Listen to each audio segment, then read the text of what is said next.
So, Okay, anyway. but I'm So happy. I think while the internet is while we have like a good moment in the internet wins, maybe I'll announce the speaker. This is we're always very happy to have Anton back. He's gonna speak about this many different letters of Q, the small one, the big ones, and uh, so with this I yield the screen to Anton, and I hope I hope we get to hear him too. So anyway, Okay. welcome. Thank you very much, Andrei, and thank you very much for this virtual, unfortunately, invitation. But yeah, so I'm gonna talk about q-Opers, QQ systems, and Bethe Ansatz. And let me just say from the very beginning that it will be hugely about theory of integrable systems, geometric interpretation, and it's known that theory of integrable systems it keeps emerging in various shapes of forms in many areas of mathematics for the last, I guess, 50 years or so. A particularly interesting class of such models, known as spin chain models, led to the creation of quantum groups in the 1980s. And this kind of models, they fall into three subclasses, which for historical reasons are known as XXX, XXZ, XYZ, like really, you know, from a point of view of outside observer, completely unexplainable abbreviations.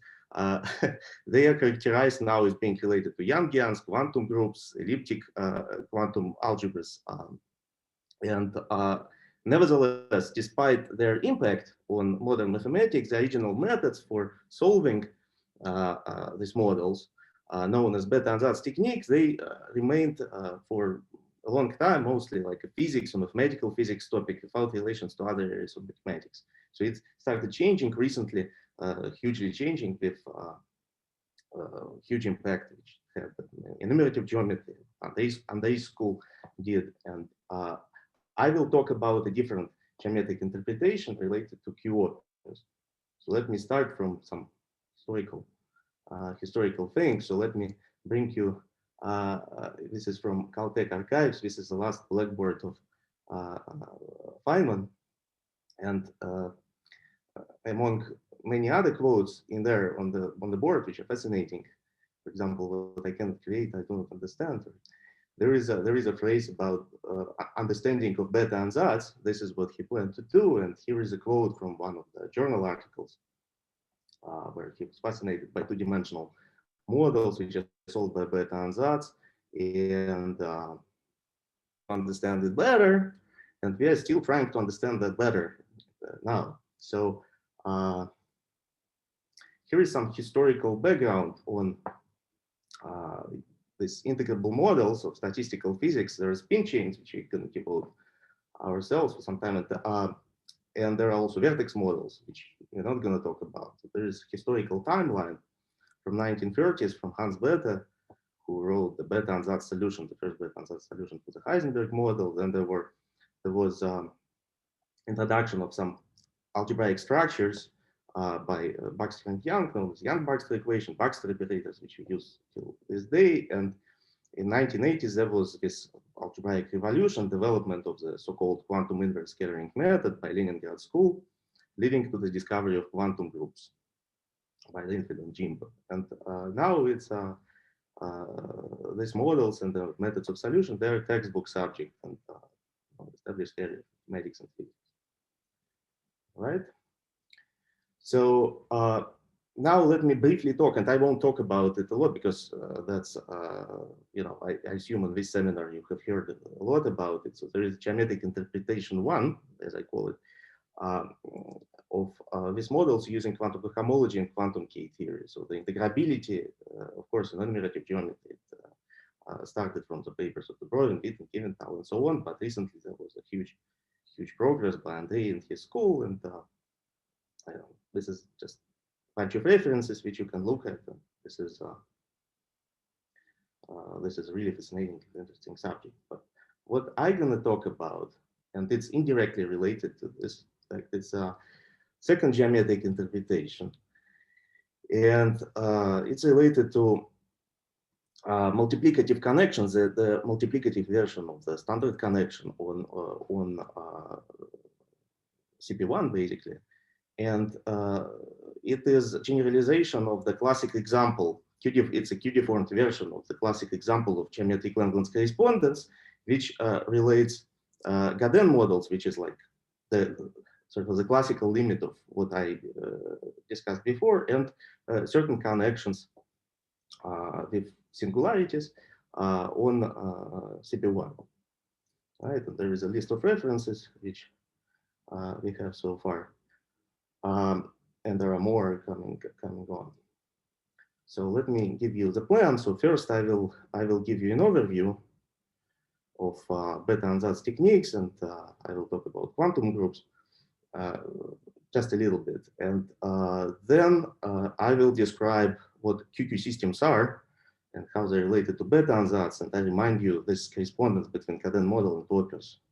Then we're going to switch to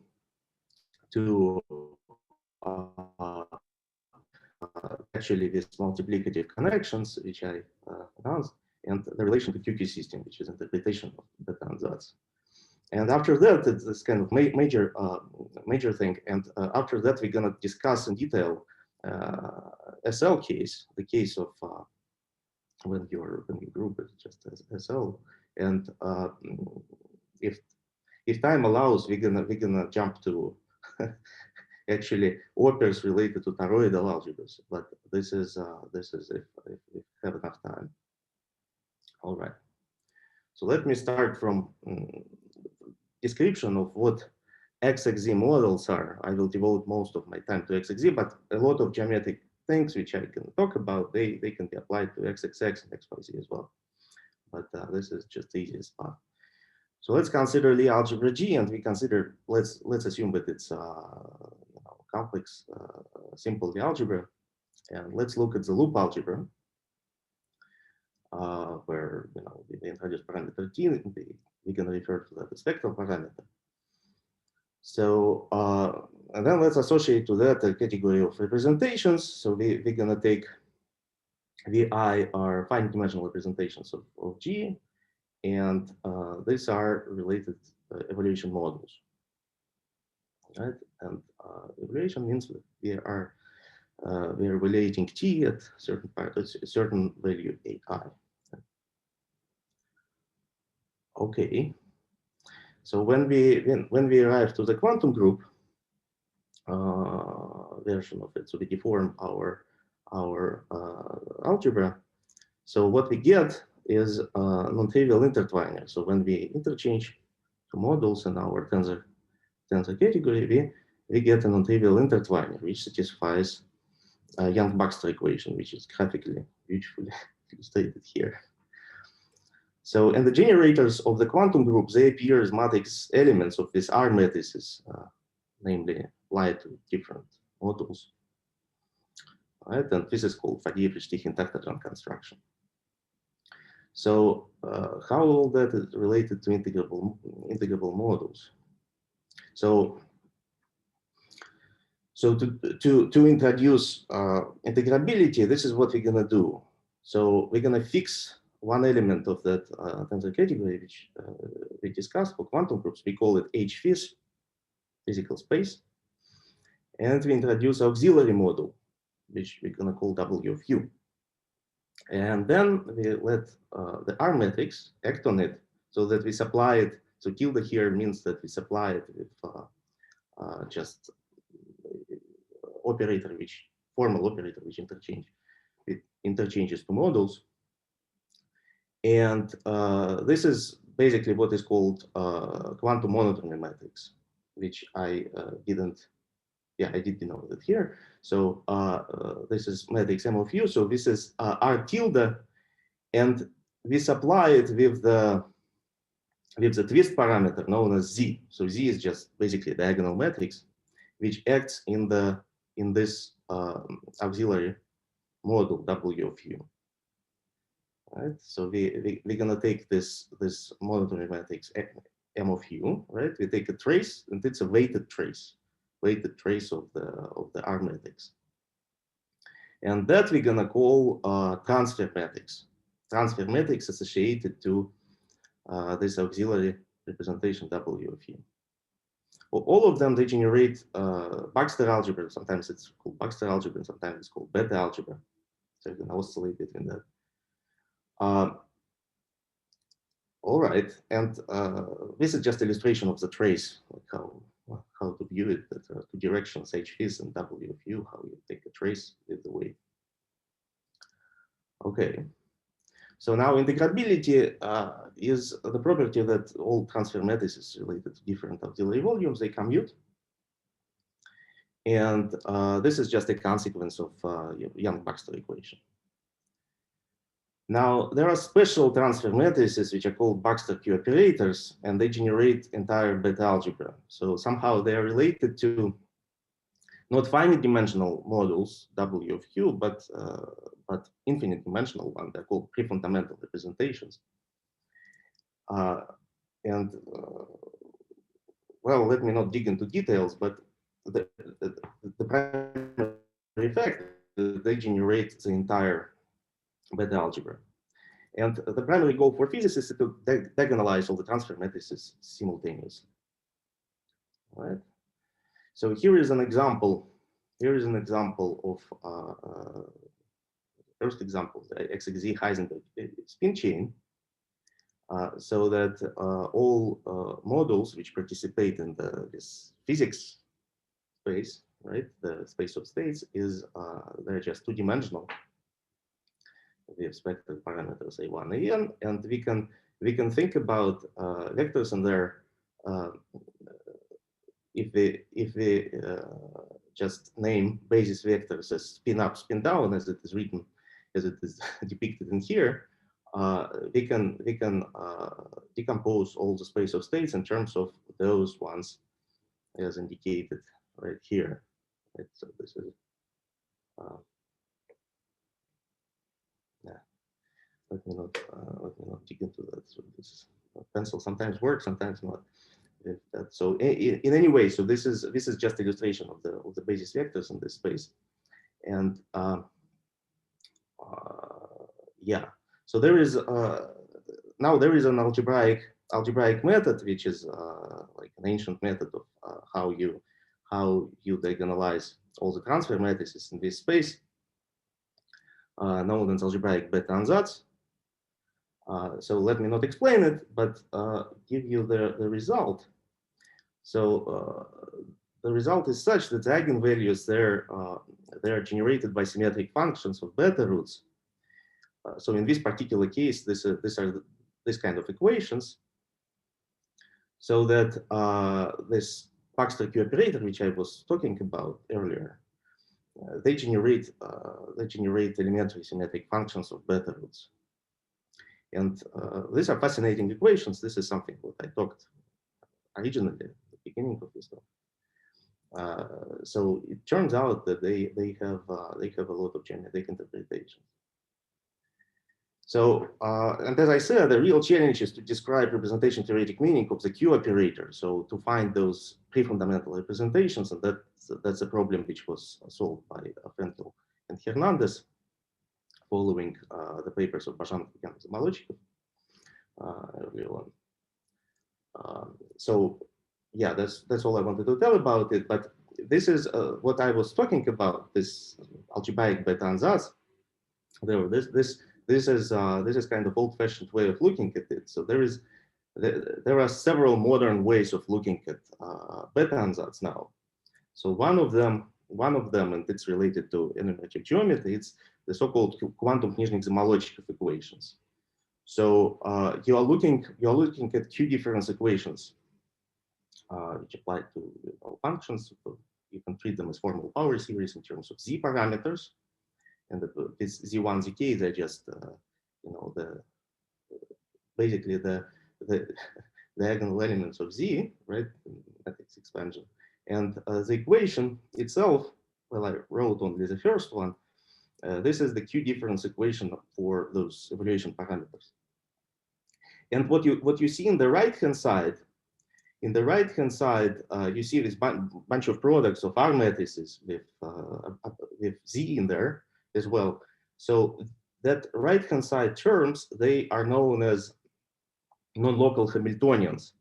namely those transfer matrices, when you expand them appropriately, that right-hand side are the elements of the expansion. So if you take q to 1 limit, you're gonna have the eigenvalue problem, and this is basically the eigenvalue problem for this non-local Hamiltonians, and therefore the transfer matrices as well. So even though the formulas beyond SLN, they're quite complicated, and I think they're not even known well for beyond SLN how to expand transfer matrices to get this right-hand side of QPZ equations, the operators on the right-hand side. But nevertheless, so this is another approach, and also what I failed to mention, that there is also a commuting difference equation in z variables as well. So this is very, very important in enumerative applications. So again, I won't talk much about it. So it's just think about it. This is the equation which it exists there. It is kind of another look at Bethe Ansatz, modern look at Bethe Ansatz techniques. So the one which we need, and this is QQ Systems, which I was talking about. So this is first, this QQ Systems appeared in papers of Bajanov and Malotchikov sometime in the mid-90s, and then Hernandez and Frenkel, they unleashed the full power of that. So what they did, as I explained, so they looked at the representations, and these are representations not of the full algebra, these are representations of Borel subalgebra only. And this is enough just because R matrix, it belongs to the tensor product of B plus, completion of B plus and B minus to Borel subalgebras. So therefore, it's totally acceptable. And with pre-fundamental representations, they give rise to this Baxter operators, which satisfy the QQ system equation. So this is the simplest example of the QQ system, which is written here. So you see there are two operators Q and Q tilde, which satisfy the following equation. So there is parameter h bar in there is parameter z, and well, Q of u in here, Q tilde is kind of auxiliary. It can be viewed as auxiliary function, and it can be viewed, Q of u can be viewed as eigenvalue of the Q operator. So to obtain those Bethe equations, which we have seen before, those complicated ones, right? So you can just look at the residues. You can divide by Q of u and Q h of u and compare the residues on both sides. All right. So this is a good exercise, which I actually gave in complex analysis course once. Okay, and this is just the simplest QQ system. Now there is a more general form of the QQ system. So for any real algebra, it looks like this. It looks like this. So here AIG is a Cartan matrix. So there are parameters xi tilde and xi. They are related to z. And let me not disclose how, it's not relevant now. So they're just related in a simple way. And there are also these parameters which are very important. These parameters bijk, which again I won't specify. So it turns out that a lot of discrepancies, especially related to non-simply laced case, they appear from this form of the parameters bijk. There are some integers, and there are some discrepancies between solutions of QQ systems and Bethe Ansatz equations in the non-simply laced case. So I will talk about it slightly later. But in simply laced case, it's indeed true that there is one-to-one correspondence from QQ systems which appear from our geometric data and Bethe Ansatz equations. Okay, so what we're gonna do, we're gonna geometrically interpret this QQ system that it comes from these multiplicative connections. So let me now go slightly back in time and describe again very briefly this correspondence between Grothendieck model, which is a classical limit of this spin chains, which I talked about, XXZ spin chains, and opers, the connections on CP1. So this classical limit is achieved in this way. So your R matrix and with quantum monodromy matrix MFU, it can be expanded, and here is a way to expand it using the quasi-classical parameter eta, which is related to H bar. So your Young-Baxter equation, it is reduced to this equation for the commutators and the classical R matrix. And well, instead of transfer matrices, you can think about what is known as Grothendieck Hamiltonian. So you can look at the traces of the square of this L thing, which emerges from quantum monodromy matrix, and take the residue. And it turns out that the spectrum of these Grothendieck Hamiltonians it is related to it can be characterized as well certain connections for the Langlands dual group on P1 with regular singularities and trivial monodromy. So this was done by Edward Frenkel in the case when z is equal to 0, and it's possible to generalize it to the case when z is not equal to 0. For example, semi-simple, when it is regular semi-simple, as it is in our case. But it could be even generalized to the regular situation, then it's just a regular. So here, ZK, I probably forgot to mention. So this is also the classical version of our Z. So you can expand it. I didn't write the formula, but you can expand Z in such a way that ZK. Okay. So where it all comes from, this correspondence between certain connections on P1, singularities and eigenvalues of HK. So let me give you the classical version, the classical limit version of this quantum Knižnik-Zamolodchikov equation, which appeared, of course, before that. So these are Knižnik-Zamolodchikov equations, and on the right-hand side you see these Grothendieck Hamiltonians.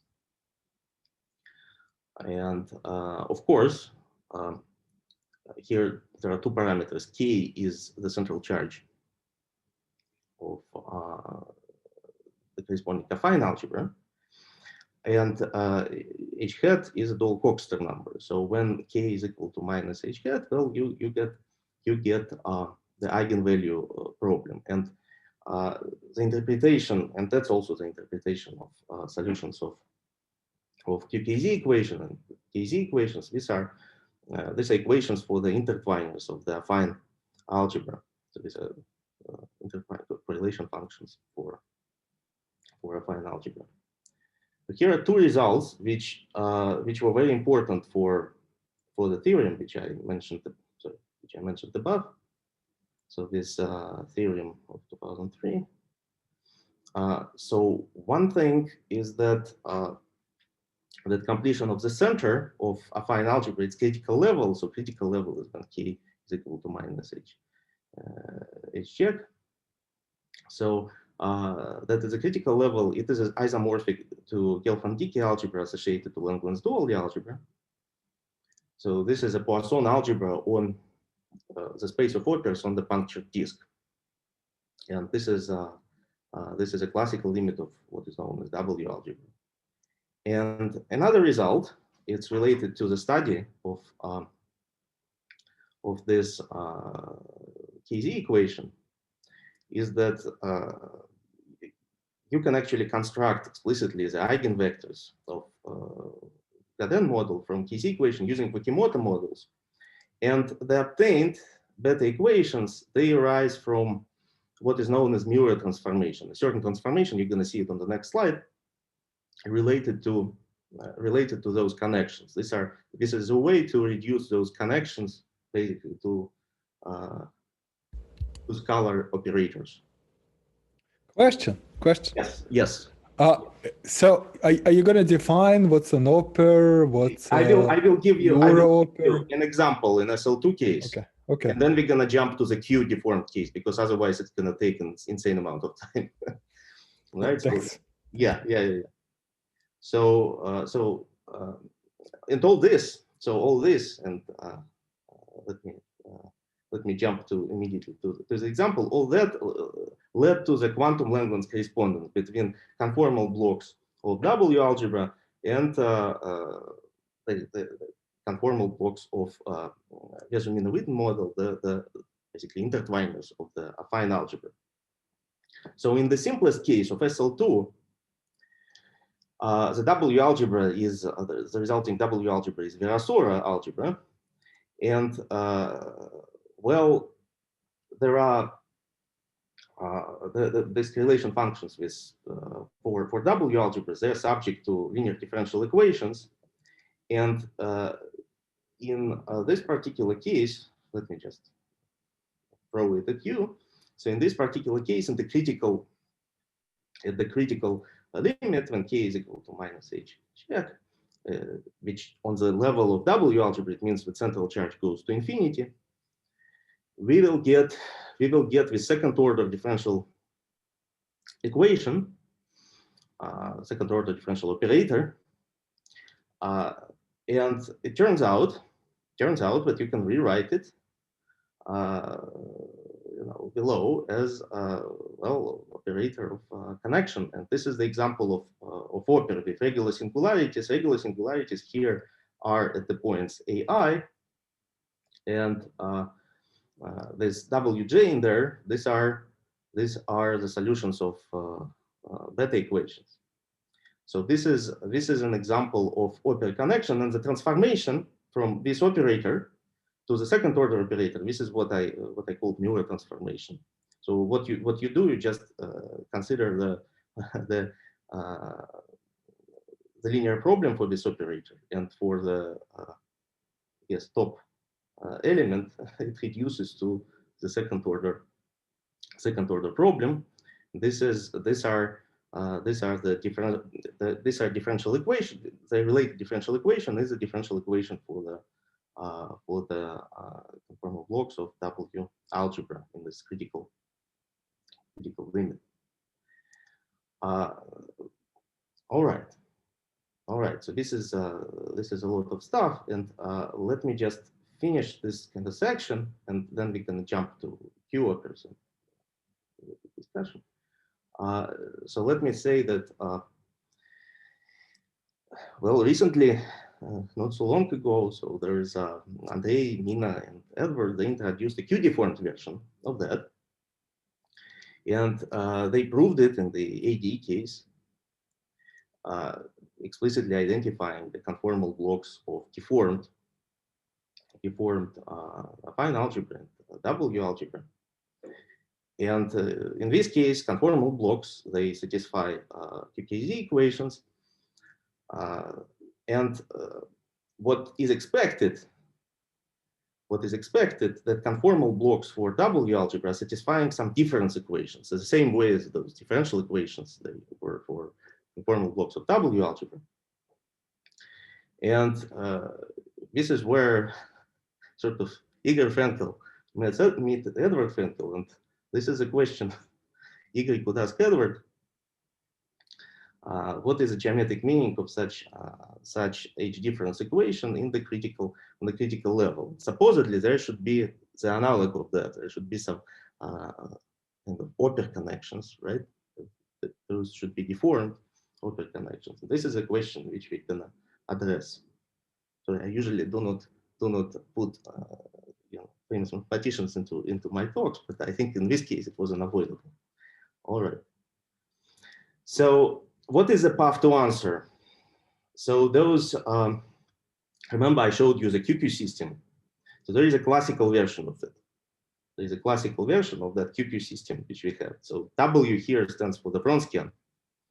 So there are two polynomials, Q minus and Q plus, and there are two of them for each simple root.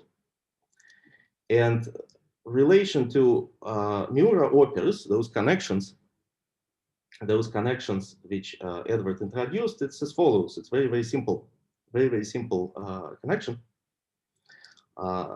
using this this classical QQ system. And what we're gonna do, we're gonna deform this formula. So, by the way, unfortunately, this is still not written anywhere. So this classical version. So I think there should be there's a paper about that too. So essentially, we're gonna just deform this classical QQ system associated to the oper connection. Okay, so now kind of the main thing which we can talk about. So let us discuss. First of all, the multiplicative connections. What do we mean by that? So let's take a principle G bundle. G is some simply connected simple group, and this is G bundle over P1. So let's introduce the action related to H bar on P1, and let FGH it's a pullback under this map. So then we can define meromorphic connection. Anton, I'm sorry. Could you say one more time? How do we get the H bar difference connection? Because I'm a little bit confused. So let me come back a little bit. So so you see the conformal blocks, they're satisfying some difference equations, right? So those difference equations, they should be an analog of, let me turn back, they should be analog of those differential equations like BPZ equations for the conformal blocks, right? So we're gonna get them from somewhere. And here we got them from opers, right? The geometric interpretation of those were opers. So in the Q-deformed case, H-deformed case, if you like, we're gonna get some difference equations, and it's not clear how they look like, right? And you even write about it. Yeah. Very naively. So if you go, maybe could you go to the next slide? Yes. The one, this one, yeah. So this is the fundamental solution for QKZ is some it's some matrix, and then the conformal block for the W algebra it's like a vector. And yes. The relation between them, you multiply a matrix by a covector, you get a vector, this sort of thing. Yes. The matrix satisfies Q difference equation, right? And so this vector also satisfies a Q difference equation. Yes. And what does what now you want to shift variables not by Q but by H bar? No, the difference equation. In the Q to 1 limit. So this is when central charge goes to its critical value, right? You still have H deformation. So your difference equation for W algebra conformal block, it's gonna satisfy H difference equation. So I know that there is Q and H, which kind of interchange in there, but the resulting equation at the critical level is going to be H difference. It's not going to be differential equation. It's going to be H difference equation. I see. Okay.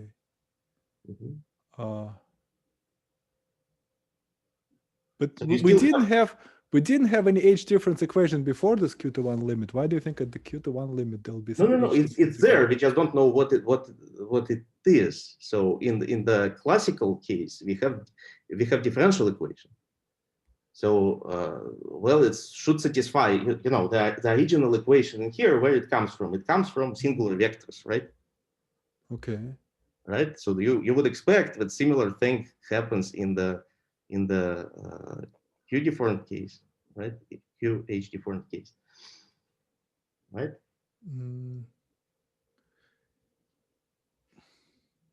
I guess, but that deformation parameter in the Q to 1 limit, this is like it's like central charge or things like this, right? So this is Q to 1. This is when you get rid of central charge, right? So central charge for W algebra goes to infinity. This is the case when central charge for W algebra goes to infinity. Okay, well, maybe you continue, then it'll become clearer later. Yeah. Okay. Yeah. So, all right. So let's talk about in any way, this is kind of motivation, but what I'm talking about is unrelated. It's gonna give geometric interpretation for Bethe equation. So this is just motivation for one of the motivations. So so I was talking about this meromorphic GH connection. So this is just a section of home from a G to a page G on some open then set by one.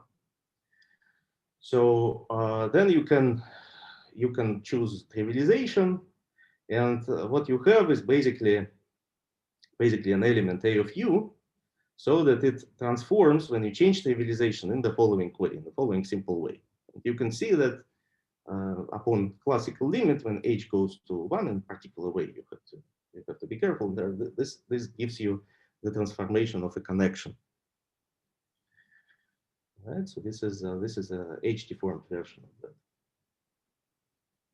So specifically here, I didn't put parameter Q for like everyone familiar with the enumerative version of the story. So that's exactly H bar. You know, that's one H bar from enumerative one. All right. So what is GH oper on V1? So now there is extra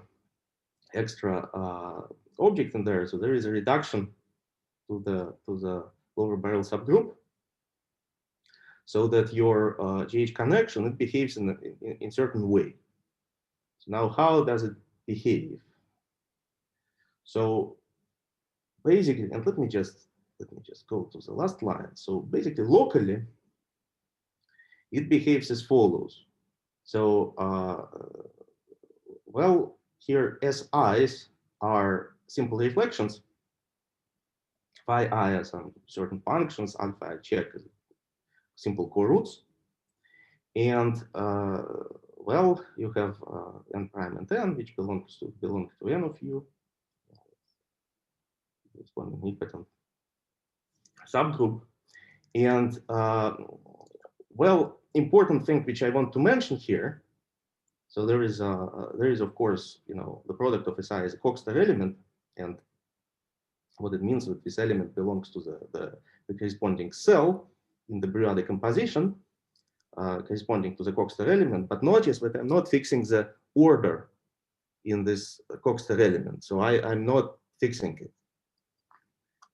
So usually when such objects appeared previously in the context of papers of H-deformed, Q-deformed plain-field Sokolov reduction, which appeared in papers of Semyonov, Kitshansky, Sebastianov, and so on, they were looking at, especially in the case of SLN, at the order of SIs, so that in the case of SLN, you basically have things on the super diagonal and nothing else above, right? So this is not the case for us. So we are not restricted to this case.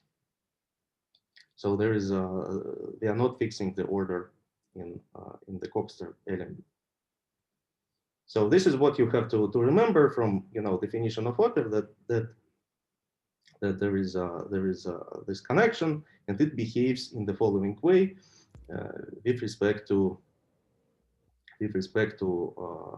B minus reduction. Question. Yes. So not fixing a choice of the Coxeter element means you have different definition of an oper, or your oper is the one that corresponds to some Coxeter element? No, you. So you what I was saying, that you, of course, you're gonna fix it in order to develop things about it, how to discover properties. But I'm saying that we are not restricted to the case when, you know, like in the case of AN, when you know, the SIs go along with the order of the Dynkin diagram, right? Okay, So, thanks. yeah. Okay. So the next thing is Neural oper. Maybe I should just say it, that in the case of SL2, just for you who completely lost in there. So in the case of SL2, there's A of U. What this expression says is that you have 2 by 2 matrix with phi of U sitting in the in the upper right corner. That's all about it. Anyway, so Miura opers, you add one more structure in there. There is reduction with respect to opposite barrel subgroup, so that your connection actually preserves it. Now, what happens in this case? So now you have to play with those. So you have B minus reduction and B plus reduction, and there is a relation between them. They somehow behave with respect to each other. So how to describe this behavior? So you have to choose trivialization, and well, then you have sort of two choices. So you can identify one reduction at a given point with say AB minus, and another reduction with BB plus. Right? So you have A and B. Then A minus 1B is a well-defined element of this double quotient, and it's in bijection with the Weil group. So we're gonna say that they have generic position if that element of the Weil group is associated to 1, right? So that means that A minus 1B belongs to the biggest cell, biggest Bira cell. All right. So what does it mean? So now I will formulate, so just keep that in mind, all right? So now I will formulate structural theorems about opers, which allow, this is going to simplify a lot all you have seen. So for any Miura oper, there exists, such subset. So basically you eliminate all the poles in your expression and so on. So that you can find such elements, so that gauge transformation brings you to element of B plus of U, and this element actually belongs again to the biggest Bira cell. So this is a very important, very powerful statement. And another theorem, so that gives you explicit form of this GH oper, Miura GH oper. So first of all, we know that there exists this trivialization. So this is a consequence of the previous theorem. And secondly, you can reduce it to the following four. This is a product of Cartan elements and exponentials of Chevalier generators AI with certain coefficients, as it's written there. So there is of course some ambiguity in there, because there are elements Ti here which are related to the lifting of the elements of the Weil group. So we're going to set them to 1. All right. So that gives you big simplification of the Miura oper. So this is something you can work with. Right? So in the classical case, you have exactly the same. It's just additive, but there you don't need to worry about order. So in this case, this order depends on the choice which we make in the order in the Coxeter element. Okay. So let's discuss the case of this GH opers, which are related to Bethe Ansatz. And let's start discussing how Bethe Ansatz equations appear naturally. So let's look at oper with regular singularities. So remember that there were these phi i's, which I didn't specify. Those were some rational functions. So now I specify them to be polynomials in there. And by the way, for the future, for those who understand, so this lambda I of U going to be associated with the infinite polynomials of the representations for the physical space for our Bethe Ansatz equations. So then any Miura GH oper with regular singularities, this is a following product, right? Very, very simple. Now, another thing which we have to take into account, so we are looking at GH opers which are Z-twisted. So they're gauge equivalent, so they're completely kind of trivial. I mean, they're not trivial, but almost trivial. So they're gauge equivalent to some element z in H in Cartan. So that well, again, there is an element of J of U, right? Which you I mean you can gauge transform and get your basically diagonal matrix. So if Z is regular semi-simple, so in this case there is exactly WG and the Mura oper. So it's related to the fact that you can use the Weil group to, well, interchange your ZI parameters. In the case of SLN, this is just interchanging of diagonal parameters in Z. So, but in the extreme case, when Z is equal to 1, there is G mod B Mura opers, right? Because you see that a lot of things commute with Z in that case.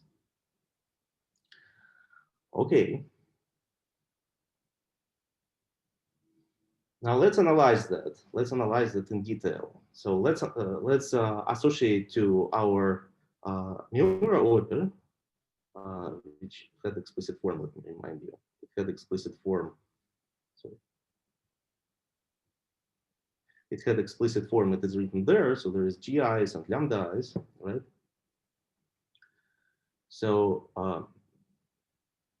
so you can associate to that the H connection, just purely Cartan connection. So and in the Z twisted case, and we assume that Z is regular semi-simple, so you have naturally you have this decomposition.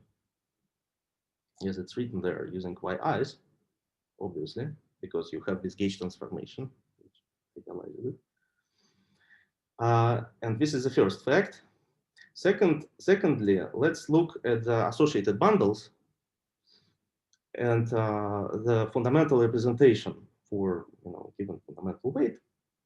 So there is a two-dimensional subspace in there, natural two-dimensional subspace, so Vi and Fi by I, right, which is invariant under our oper. And what you have there is associated GL2 oper. So if you wanted to see the 2x2 matrix, this is your time, right? So this is what you get. So this is associated GL2 oper. And what happens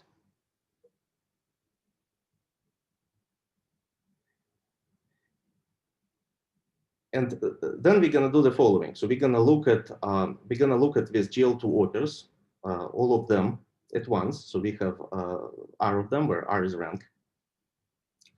And now we introduce another notion. So we had opers, we had Mura opers, and now there is Mura-Plücker oper. So Plücker is because we have this embedding of this two-dimensional space in those associated bundle related to the fundamental weight. So we call the twisted Mura-Plücker oper. This is a meromorphic Mura oper which satisfies the following thing. So this is like a weaker condition of the twistedness. So all those are GL2 opers. They have to be Z twisted, right, in the following way. All right, so this is a weaker condition than the twistedness. So here we just put this condition on this GL2 opers associated. And then we impose certain non-degeneracy conditions on the functions yi. So there are polynomials. So you can have geometric interpretation of that, but let me not dig into this. So we just assume that the zeros of these polynomials yi's, they're H distinct from each other. So it means that the H lattices, they do not intersect, and they're distinct from lambda k. So then if you write the explicit formula for the trivializing element, it's gonna look like this, right? Like you can write this element V of U in there. And well, this is where you arrive to the elements Q plus and Q minus, which you have seen in the QQ system. so that the expression for the Miura q-Oper, well, it can be expressed in terms of q plus and q minus. And the condition that this Miura Oper is it's Neuropluter Twisted, it is expressed using this QQ system. All right, so we are here imposing this weaker twistedness condition, so that with GL2, R of those GL2 little opers, right, they satisfy the twistedness condition. This is equivalent to the QQ system. And what happens here, so this is a particularly interesting part. So in ADA case, this QQ system corresponds to Bethe Ansatz equation. So beyond simply laced case, it turns out that it's not exactly those Bethe Ansatz equations which you get from XXZ models. So what Edward told me, that they have some results now with Hernandez and Frenkel, that they have certain integrable models which they constructed for twisted affine algebras, which correspond to particularly this QQ system. Right? So let me explain here the discrepancy if you are into that. So so the discrepancy here, that in the right hand side of this QQ system, you have this q plus j of u to the power of minus AGI. So in the non-simply laced case, there should be some separation. So there won't be these powers. They will be h separated, those polynomials. So there is a little discrepancy. So it's all about the powers of h. If you remember, in originally when I wrote this QQ system, I put their parameters bij. So there's this peculiarity in this parameters bij. So in this case, in this case of q-Opers, well, they turn out to be like that. That's that. Okay. So these are the Bethe equations, which you obtain from that QQ system. Again, just computing the residues. Question: Can we go back to the previous slide? Yes. So what is roughly, how does this Q roughly appear from the operas? That we haven't seen it for a while. We had an opera. Again, there was nothing like the. Yeah. So look at this expression. So you see that this AI, which is GL2 oper, right? And you explicitly write down the condition that it is gauge equivalent to Z on the two-dimensional space Wi. Okay. Then you immediately see that if you expand V of U, just like that, right? You have some Cartan term, and then there is the next term is exponential of the Chevalier generator, and it should be more, right? So this coefficient in there, it's a rational function. It's q minus over q plus. And then when you write this condition down, you immediately obtain the QQ system. Again, this is just linear algebra. It's like really, really simple. All right. So this is how QQ system appears. So and then yi's, they naturally will be equal to q plus. Oh, okay. Thanks. Yeah. All right. So these are Bethe equations. Okay, so and now let's say turn back mentally to our kind of global picture. So we had this Z-twisted Miura opers, and we have Z-twisted Neuropluter opers, which were associated with GL2 situation. So when do they correspond to each other? Because it seems like a little bit far-fetched geometrically, because we just look at these 2x2 blocks, and this is a very weak condition. So let's try and relate them to each other. So, and relation is done by this quantum Backlund transformations. So apparently, first I wanted to mention that operators of this type, like A of U, which is like this product, they appeared in the papers of Muhin and Parchenko. They just defined them ad hoc, just like that, and try to do some manipulations with them. And these are, they did it in the additive case, so when a parameter H bar is not multiplicative but additive, but it's literally the same thing. So what they discovered is what we call quantum backward transformations. So if you transform your connection in this way, this is what happens. And this is really pretty stuff. So your Q plus and Q minus, particularly in the ith case, they get interchanged. And your parameter z is it becomes really reflected. So they did it, by the way, in the case when z is equal to 1. But anyway, so here you see that it explicitly corresponds to the value. Looks like some kind of quantum while group, right? Is it not? Yes, yes. In fact, it's related to even more. So in fact, it's related to even cluster transformations. So, but this is in development now. So let me just show you. So this is what happens. So if you presume that your so again, let me return back to this slide. So when you make this transformation, well, Q plus get exchanged to Q minus, and your non-degeneracy conditions, they not necessarily hold. So in order to transform it again and to obtain something which will produce Bethe equations, you again have to instill this this non-degeneracy condition. So each time you do it, you have to assume something, right? But nevertheless, the transformation is like that. So basically, if you impose that condition, this is kind of a roughly strong condition, right? So in principle, you can have something coincide and get to the same H lattice or whatever. But if you impose it, you can do it as much as you want. All right. So and this is where you make a contact between Neuropluter operas and the Twisted Neuropluter Oils. So let's make this transformation like several times. So you can call this QQ system generic if you can successfully apply these transformations, and you again obtain non-degenerate solution of the QQ system, so that those non-degeneracy conditions hold. And let's assume that this is done for the case when you have the maximal element W0. So and you have some reduced decomposition of that. Right?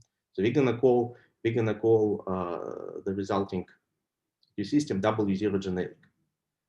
So what you can deduce, and this is a theorem which involves some playing with cells and so on. So that every W0 generic Z-twisted Neuropluter oper is an undegenerate Z-twisted mirror oper. So upon these conditions, which I certainly believe that it can be eliminated in principle, because you need to assume that in the process. But once the process is done, those sort of discrepancies which you may have, they will cancel. And we're going to see in SLN case that it is that condition can be eliminated. So in principle, any W0 generic Z-twisted Neuropluter is non-degenerate Z-twisted mirror oper. But again, with W0 genericity, it is I believe that this is a technical assumption. Nevertheless, this is a kind of a fun theorem. All right, this is what I just said explicitly. All right. So this is where I end up with general theory, and I switch, I think, yeah, to SLN case. All right. So if there are any questions about the general theory of q-Opers, yes. I had a well, it's not exactly a question, but maybe to help me understand. So so we have some q difference equations, right? Yes. And the q difference or h bar difference equation rather. Yes. So difference equation, there are maybe two ways you can think about them. One is they're a difference equation. It's like like some module over an algebra, which is like some kind of q Heisenberg or h bar Heisenberg. And so you can think, well, maybe this is the modules I study, or modules over, if you think about, like a module over difference operator, this is like close to modules over differential operators. So this is like a, like a sheaf on the cotangent to P1 or something like this, right? And so that's, maybe you can say in this language what it means to be I mean, your definitions, can you phrase them as a deformation either about some geometric object on cotangent to P1, or maybe, or another way to think about this is also about some sort of conjugation in the loop group. And so then maybe you can no, but say, you see that it's you see that your H connection is it's an element of the loop group, and you're making these gauge transformations, which are. That's right. So, but then the question's about like, this is about some sort of, like a twisted conjugation in the loop group, the Breuer class, and so on and so forth. Maybe you can phrase this definition as being analogs of something about finite dimensional groups, or some. All I'm saying is that in any of these languages, can you phrase the condition of being Z twisted Neuropluter Oper as something we can relate? It would be easier for us to relate to these definitions if it's say, well, that's the deformation of something we understand, or this is a loop group generalization of something we understand. So in principle, maybe I'm misunderstanding what you're saying, but in principle, you can associate to this GH oper, you can associate a linear problem, right? Mm-hmm. You can associate a linear problem. You just take your shift operator, right? You add, the group element. This is your kind of this is your linear problem. This is a linear operator which you can consider. Okay. And then this is actually related to your question about this difference versus differential equation, right? Mm-hmm. So you can write this SL2 in SL2 case, and you get the difference.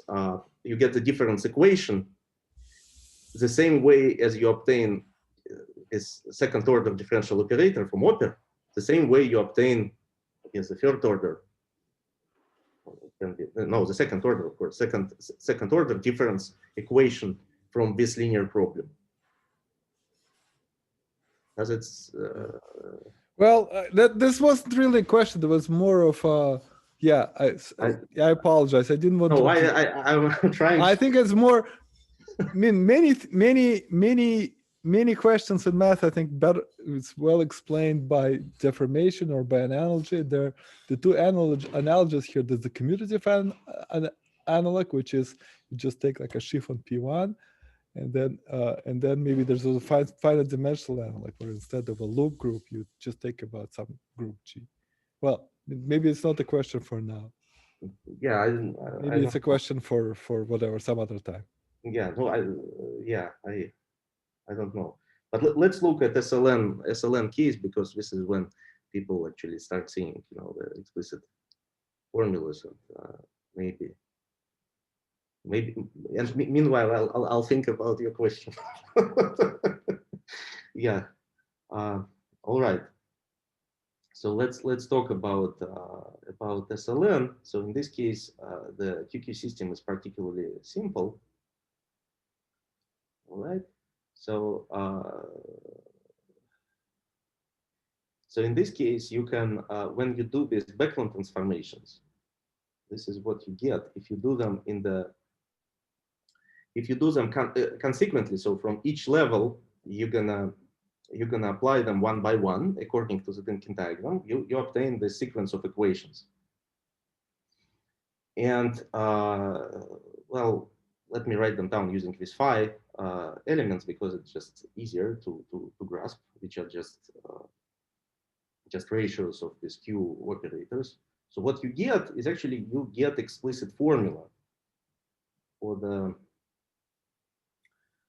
this element which diagonalizes your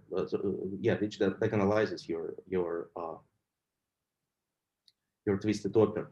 So this is really really simply and nicely looking thing. And actually, one can prove that you don't need these non-degeneracy conditions every time.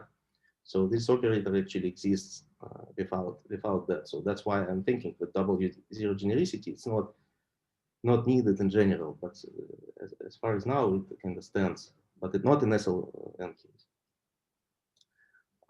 So another thing which I want to address, so there is another definition of opers in SLN case, and these are these opers in the case of particularly fixed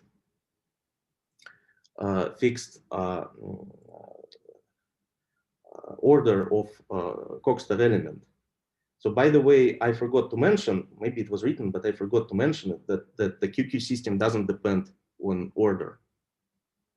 QQ system doesn't depend on order of the Coxeter element. This is what I wanted to emphasize, but I forgot to say it.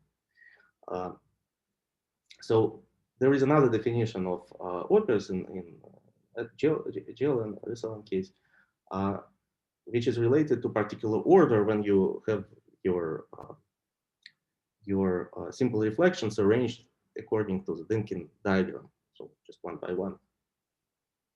And in this case, you can look at the associated bundle, and what you have is just a flag of vector bundles with the following conditions.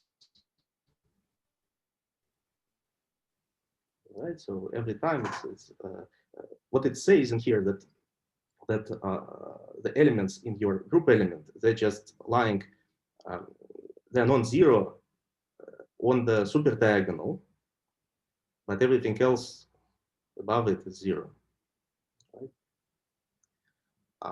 So you have these two conditions, that ALI is Li minus 1, and you have this isomorphism, which just illustrates that elements of the super diagonal are not zero. And well, you can travel from GLN to SLN by requiring that the connection has determinant 1. Now, regular singularities means that your induced maps from this factor one to another, it allows to have zeros certain polynomial. Right, and let me just give you a SL2 example because I think it's the most illustrative. So in this case, you have a simple flag of bundles, right? You have a line bundle and you have a two-dimensional bundle, and the regular singularity condition, it's actually illustrated in terms of this determinant over here. And then when you choose your trivialization of the line bundle, so S of U is the section of the line bundle. So when you choose your trivialization, the condition, this determinant condition, it just gives you the QQ system, just like that. Okay, so this is just in the SLN case, and in this particular order of Coxeter element, it's just a very simple. Everything I was talking about, it can be expressed in terms of determinants. And this is what I wanted to say on the next slide. So you can generalize it to SLN. So you can take your line bundle, which sits on the very bottom of your flag of bundles. And well, you can just look at the following determinants. And these determinants, so here E1, EK, this is just a flag corresponding to the barrel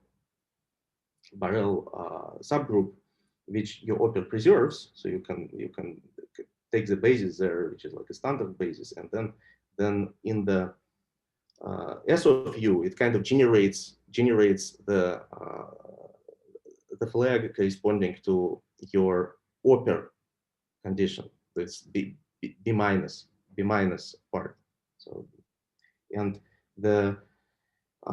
these determinants, they just illustrate how they are related.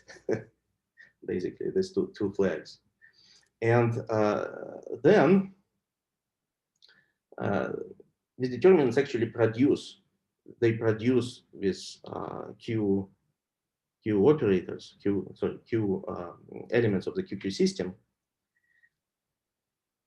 And in principle, you can consider these are minors of the Wronskian matrix, of the quantum Wronskian matrix generated by S of U.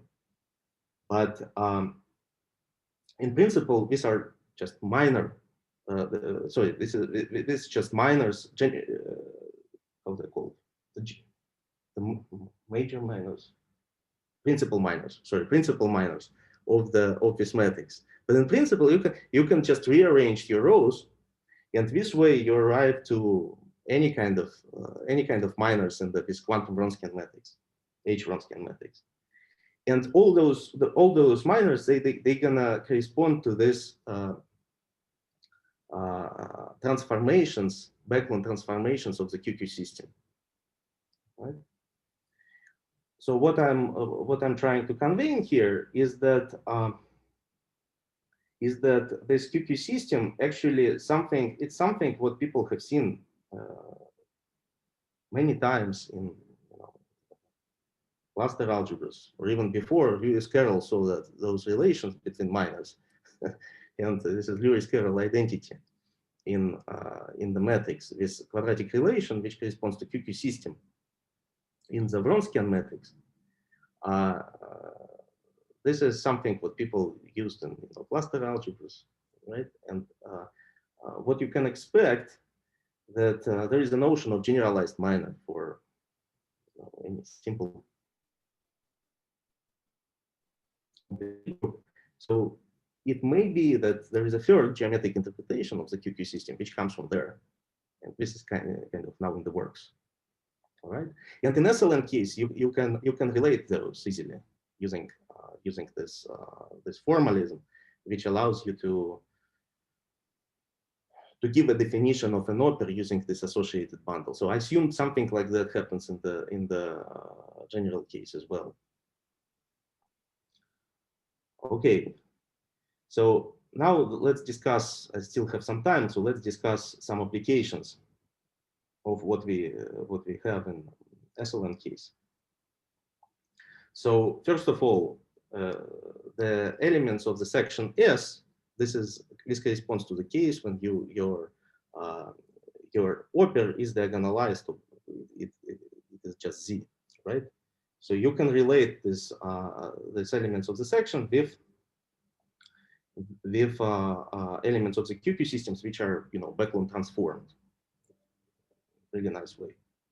So in interesting case, so this is a case when the related XXZ chain corresponds to defining representations. So this is when you have polynomials of degree 1 as S's, right? And only lambda 1 is non-trivial. Then the following interesting thing happens. You can, if you identify roots of Si of U with momenta and with Xi's with coordinates, so the space of functions on the twisted Neuropluter opers is a space of functions on the intersection of two Lagrangian subvarieties in trigonometric Rügener-Schneider phase space. So these Bethe equations actually correspond to the conditions that TRS Hamiltonians, this is a classical integrable system, they correspond to, they're equal to some symmetric functions of this evaluation parameters AI. And there is this explicit correspondence between Bethe equations and Rügener-Schneider model. And this is kind of geometric interpretation of that, another geometric interpretation of this kind of thing. And you can generalize it. You can generalize it from there. And there was a paper of Rimani, Tarasov, Mukhin, Kravchenko, I believe, that they discovered some new variables in the Bethe algebra, and they interpreted Bethe algebra in terms of those variables. So actually, those variables in our language, those are just the roots of the components of the section in this trivialized way. So this was really exciting observation. So this is one thing which I wanted to mention as an application. And another thing, well, if you talk about Bethe Ansatz corresponding to toroidal setting, so this is a generalization of oper in this case.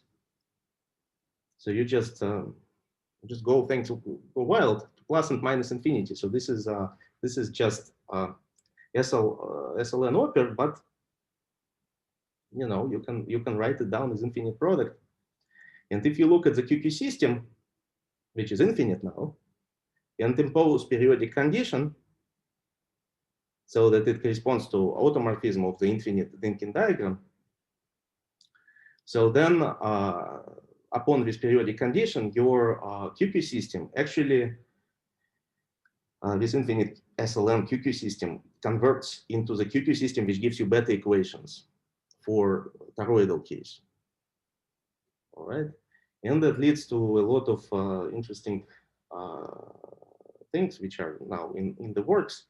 For example, this TRS correspondence, this in this toroidal setting, this quantum classical duality, and many others. So this is just a very simple path from one set of Bethe equations to another. Right? All right, let me just finish with some open problems. So one problem is this regular singularity thing, because it's not quite clear. So it's clear for the connection what is regular singularity, and here we just ad hoc introduce those polynomials lambda I. But there are lots of rational functions which are in classical case reduced to polynomial, right, in the H limit. So it's not quite clear whether what we chose is not correct, but there are many other options in there. And what are other QQ systems, what they correspond to this way, it's not entirely clear. Elliptic case, so what I was telling you about, it's you can reproduce XXX and XXZ Bethe equations, the ones corresponding to the Youngian and the ones corresponding to the quantum group. So there is, of course, generalization to the elliptic case. So you can reproduce Bethe equations corresponding to XYZ model. So the problem there is with regular singularity again, because what you work in there is elliptic functions, and they, of course, can be represented as rational functions of theta functions, right? And well, the notion of regular singularity in that case, because it has to be elliptic function, it should be corrected in some way. I can see how to do that, but it's still an open question. I mean, of course, something what I mentioned, relation to toroidal algebras and double elliptic systems. This is what you get this quantum classical duality between TRS system and that equation. So here there is like an open path. Now, in principle, this is what Edward was telling us, but what we discovered is something what is known as QDIM correspondence. And there is a bridge to ODIM correspondence, which is now fashionable. So let me not maybe talk about it. So if you know, you know. If you don't. So there is a way to interpret these q-Opers in that setting, ODIM correspondence. And well, again, there is something what I mentioned about these generalized minors of Bernstein, Fomin, Zelevinsky. And there's quantum background transformations when we travel between those kind of minors. And this is just an interpretation of that. And those relations for which produce QQ system from Wronskian matrix, it should be generalized. It should be generalized to the general case, and those background transformations should be related to the cluster algebra mutations there. And of course, there is a path to 3D mirror symmetry. This is something what we work on with Peter now. And this is there is a question that in principle the variables, this kind of TRS variables for the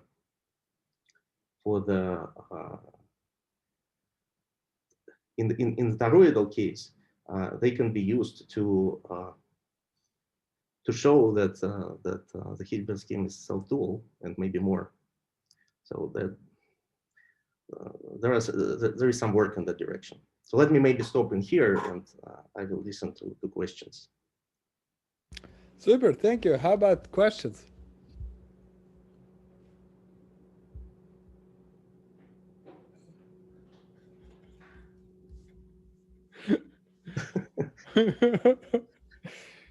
Those who don't ask questions don't get pizza today. Yeah, I remember that. Do you still offer? Is it like using Uber Eats? How do you do that? Actually, hasn't been implemented the feature yet. Yeah, we should do it like Uber Eats. Yeah. Yeah, exactly. Questions?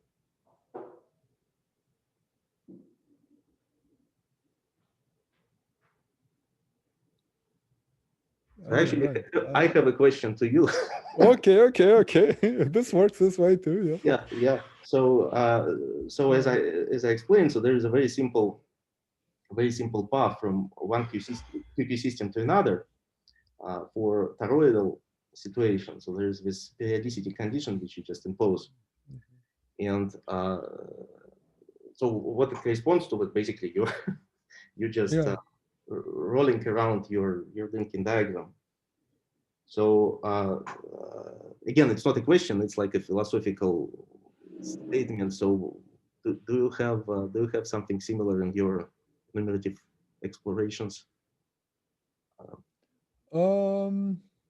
Yeah, sure. I mean, it looks right. I mean, if you take the R matrices, they're similarly kind of looped around. I mean, the R matrices for the radial algebra, they're similarly looped around to R matrices for the GL infinity and so on and so forth. So that makes sense. Yeah. Mm. So I mean, the question which it's kind of $1 million question about the self-duality and the mirror for these quivers, cyclic quivers. So I didn't know there's $1 million. Who's paying that? I mean, I'll apply to that. It's virtual $1 million. Oh, I don't know. What's the exchange rate between a virtual million and a real million? It's not Bitcoin. No, I think this is well, maybe this is not. Maybe right now it's not the time to discuss this, but it's the self duality for this kind of AN quivers. That's the dual of the AN quivers. That's certainly a doable problem. If there's $1 million for that, by all means, yeah. No, but it's kind of because Bethe equations for say GL1 head they're kind of nice. So if you have this transformation, it's kind of very concrete and yeah, it's nice. Yeah. It's not from the equation. It's not clear they're the dual to one another, right? So this is from the equation. It's like a miracle. Yeah. So what we are trying to do, we are converting it to different variables the same way. Yeah. That's right. So this is that'd be cool. Yeah, I don't know if you're gonna get $1 million for that, but since if you have a way to actually exhibit the Bethe equation, actually look at something that goes into the Bethe equation and explicitly show that they're in fact they make the duality manifest, and by all means, even if there is no monetary price for that. No. Sorry for using that phrase, but it's that's fine. It's always like a Jeopardy. It's always good to have extra ingredients in the conversation. Then you can use them for examples and so on and so forth. Yeah. Oh, that's super. So how about if there's a last call for questions, and also about, since we're now nearing December, we should start thinking about the schedule for the spring. So if people have ideas of what to do in spring, then that's you don't have to say it now, but I think it's time to start making plans. With this, next week we'll start a mini course by Julia Saka. So that'll be super. And every talk in our seminar is super. So I'll see you all next week, and to be continued. Thanks, Anton. All right. That was great. All right. Thanks. Thank you very much. Thanks so much. Yeah. Bye.